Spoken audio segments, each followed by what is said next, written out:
Why do people get up at this time? It's awful. Hello users of the internet and welcome to my YouTube channel. If you're one of my current 963 subscribers, then welcome back. And if you're not, fair call.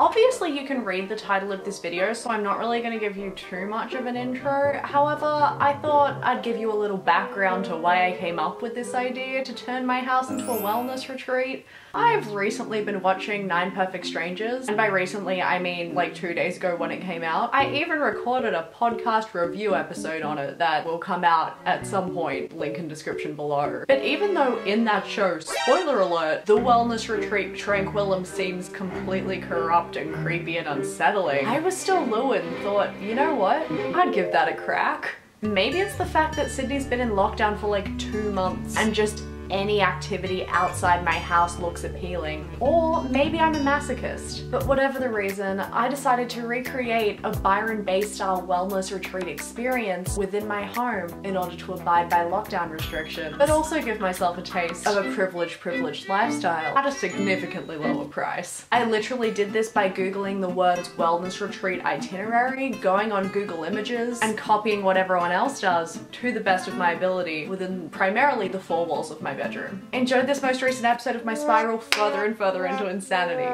Okay. Hello, good morning. It's currently 6:32 a.m. the beginning of my wellness retreat. I know the lighting is currently horrible because the sun hasn't come out yet. I don't even think it's coming out today. It's decided it's not gonna wake up, but somehow I haven't followed suit. I woke up about 2 minutes ago and I'm just not ready to see light yet. I tried my best to wear some wellness suitable clothes, and by that I mean I got this like soft jumper with some deers on it, you know, in touch with nature. Yes, it's from Valley Girl, but let's pretend that it was hand knitted by a monk. And I found my only pair of tracksuit pants. Do they have a Glee logo on them? And did I order them from America's Forever 21 limited edition Glee collection in 2011? No comment. So I'm gonna begin the day with a guided meditation. I've actually never meditated in my entire life. I don't really know how to do it. Therefore, I've turned to YouTube for help. This video is called 7-Minute Meditation to Start Your Day by Yoga with Adrian. Not familiar with her? We're about to be. Hi everyone, and welcome to Yoga with Adrian. I'm Adrian. So grab a blanket or a pillow to sit on if you like, and let's get started. Wherever the hands fall naturally, embrace that. So explore what feels good today. Palms face up. Maybe you take a mudra. What? Closing the eyes, despite maybe feeling a little sleepy, don't worry. Gently beginning to deepen the breath. Nice and slow, you're gonna drop your chin to your chest, and then lift your nose up towards the sky. Slow and steady. Start to sync up with nice, full, conscious breaths. How do I not be tired? Adrian, how do you do it? Slowly draw your palms together. Anjali Mudra. A gentle, reverent bow of head to heart here, and an opportunity, set an intention for your day. And if you can't settle on one, simply choose love. Love. I choose love. I choose love. Tap into a little inner smile and have an amazing day. Namaste. Namaste. Okay. Look, I'm feeling slightly more awake than I was before. You wouldn't know from the consistent yawning that I did for 7 minutes, but like, that was fine. I don't really get it. It was just a lot of sitting down and breathing and thinking about nothing, when I very easily could have been lying down, breathing, thinking about nothing in the form of sleep. So I don't really get how this benefited me more. I also think that whole like choose love intention thing, like it's nice. Obviously love is positive, but it's a bit cringe. Okay, next up is a mindful silent breakfast. I feel like at a lot of these retreats, you just do what you'd normally do and call it mindful. I guess I don't normally talk to myself while I eat breakfast alone, but it's weird knowing that I now can't. You're also not allowed to look at a screen. Normally I eat breakfast and immerse myself in some kind of popular culture, but no, I'm just gonna be sitting alone with my thoughts, filming myself, because wellness. Now look, I'm going to essentially just eat what I eat normally. However, I did give it a red hot Google. A lot of the time for breakfast, people tend to have fruit, smoothies, yogurt. So for breakfast, I'm going to make myself a yogurt bowl with fruit and all bran, mainly because that's what I was going to eat anyway. Update, it's lighter outside now. However, I still don't want to be awake. I've got out my yogurt bowl ingredients and I'm gonna put them together. It's not that hard. I don't even know if you can see anything that's happening, but trust me, I'm doing it. This is such a good video. We're going in with some Yoko vanilla. Do people care? Is this content? I don't know. Chia seeds. We said health. We said wellness. We said fiber. We said toilet regularity. I love being a chef. It's so hot. It's so hot. I'm back upstairs. I made breakfast. I guess I made it mindfully in that I thought about the fact that I was making breakfast while I was doing it. I'm feeling more conscious and awake now. However, I don't really need to because this breakfast is going to be in complete silence. So mum's the word, except it's not because there are no words.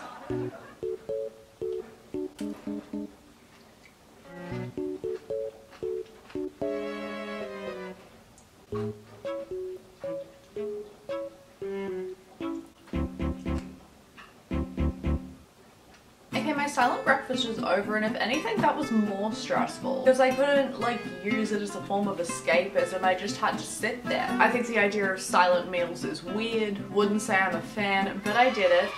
Check. Next up, a guided hike, and what a day for it.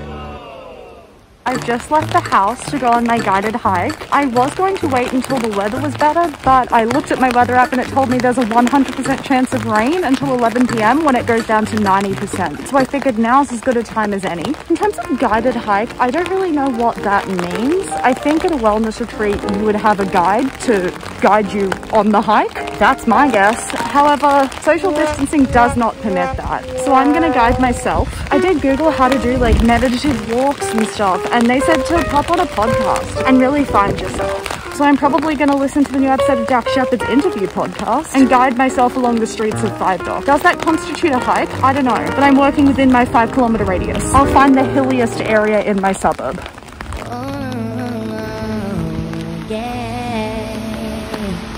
I love nature. I'm back from my hike. And the next activity on the wellness retreat itinerary that I found in Google Images is dance therapy.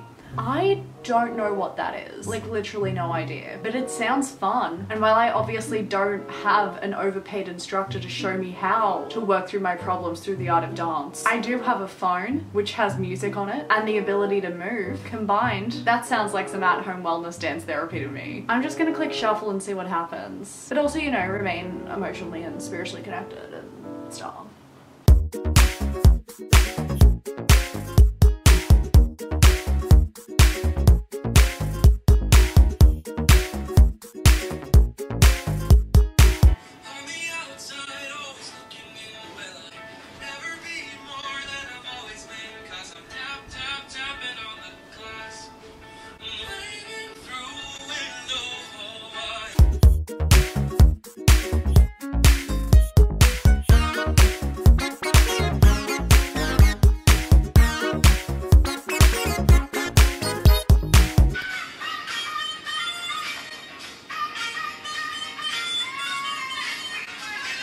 Whoa, really got into that. Honestly, that was pretty bomb. That's like the best form of therapy I've ever done. That's the first thing I've done today where I'm like, yeah, that's therapeutic. Like, I love a good walk, but dancing alone in my room to musical theatre and the Veronicas. Everywhere's good enough.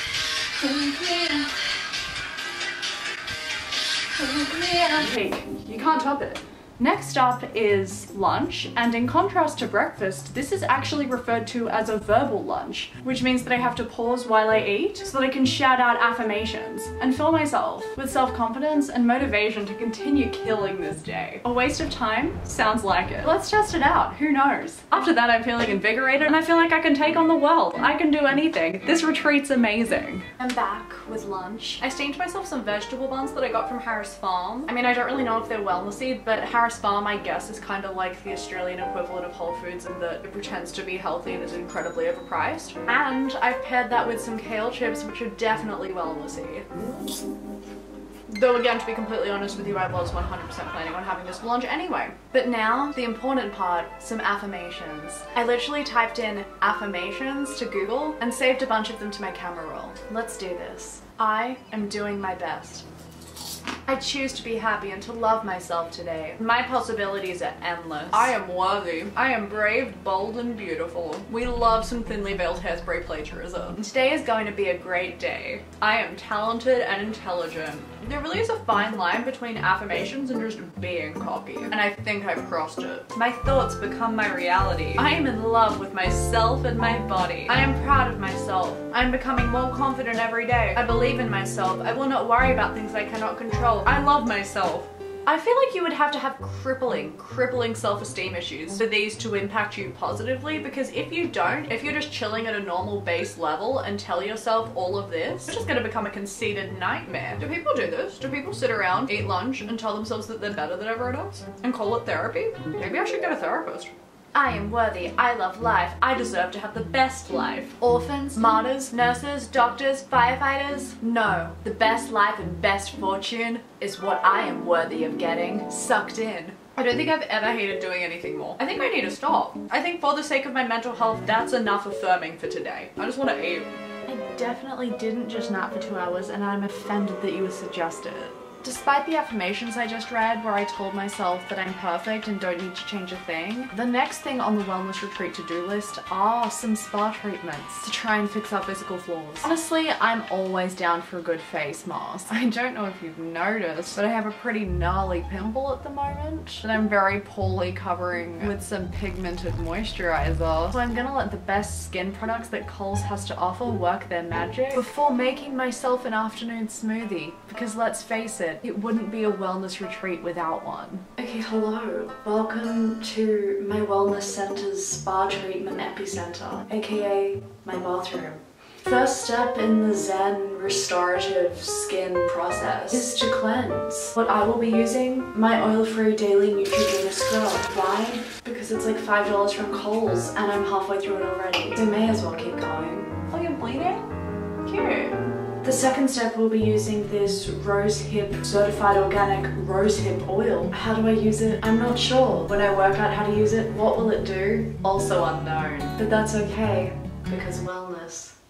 And finally, we'll be capping off the spa experience with some La Roche-Posay face mask that my mom ordered online for me as a little bonus in her skincare haul. Again, benefits unknown.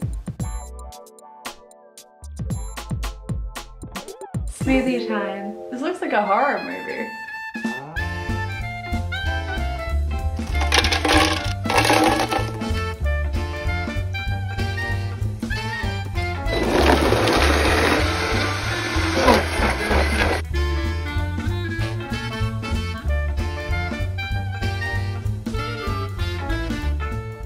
I've made my smoothie. Moment of truth.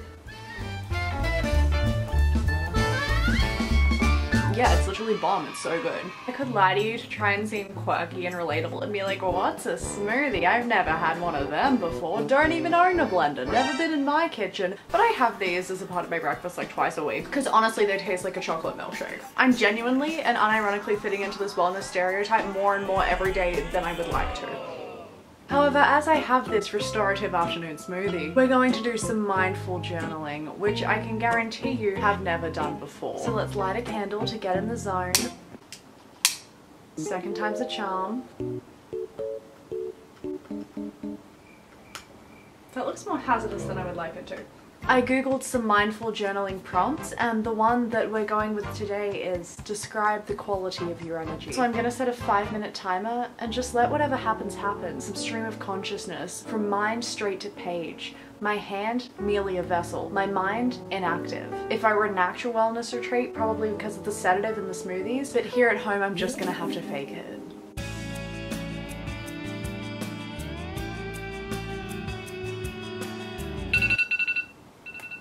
And there we go, 5 minutes is up. I think normally the contents of your personal journal entry is kept private. However, I've decided I'm going to be vulnerable and share with you today what I wrote in those 5 minutes. Again, the prompt is describe the quality of your energy. My response, I'm tired.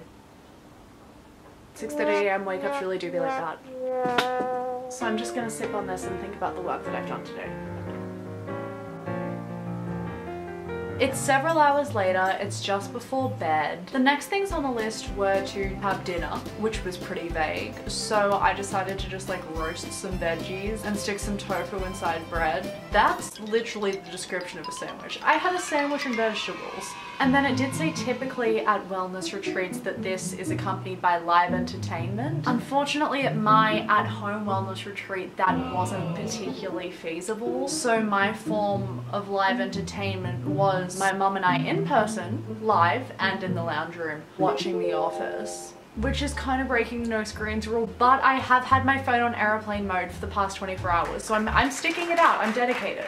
And then the final thing on the list was to have a nice cup of matcha. I've had matcha tea once in my life. Actually, that's a lie. I had one sip of matcha tea once in my life in 2018. And it is perhaps one of the most revolting things I ever had. But I feel like I was less experimental with food in 2018. I was just inside my own little box. I was in the first Plato's cave position, you know? And now I've expanded my horizons. I'm outside the cave. So I went to Coles, got some matcha green tea, put some hot water in it, and now I have this Shrek looking goop in a mug. It looks disgusting. Oh, it smells like a forest of bacteria. Look, I'm gonna keep an open mind. Lots of good things are green. Spinach, mold, the list goes on. Cheers.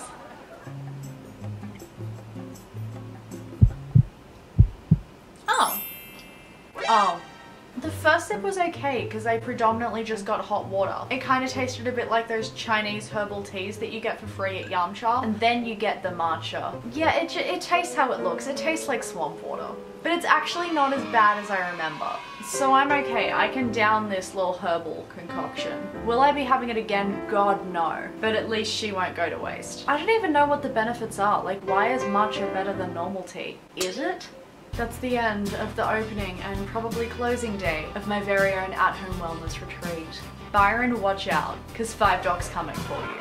Look, I enjoyed the different activities to varying degrees. Will I wake up and meditate again? No. Will I be having a silent, no-screen breakfast again? No. Will I be doing dance therapy again? Actually, 100%. There's no way that you can dance to the weirdly specific music that you have in your iTunes playlists and not feel better. Will I ever be doing affirmations again? Absolutely not. I think that was the worst activity of the day. But that's officially it. If you enjoyed watching me half-heartedly attempt different activities that people may do at a wellness retreat, I don't know, I've never been, then please thumbs up and subscribe. And if you didn't, because you feel like I completely parodied wellness culture and didn't take anything seriously or complete any of the tasks I set out to well at all, then just do it anyway. And I'll see you next time. Thank you so much for watching. Bye.